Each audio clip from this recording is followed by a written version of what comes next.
Broker మనల్ని నెల రోజులు మన ఫామ్ హౌస్లో ఉండమని అడుగుతున్నాడు. మనం ఉంటే ఫామ్ హౌస్ అమ్మి పెడతాడంట. ఏమంటావు?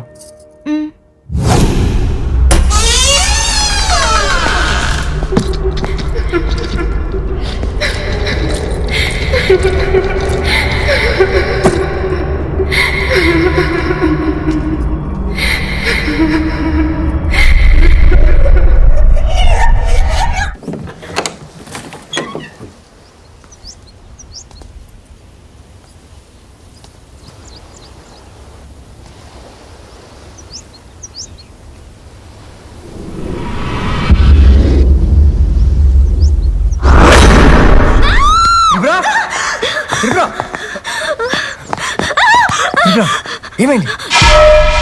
ఇక్కడ ఒక అమ్మాయిని చూశాను. అమ్మాయా? ఒక అమ్మాయిని చూశాను. ఏది? ఎక్కడ?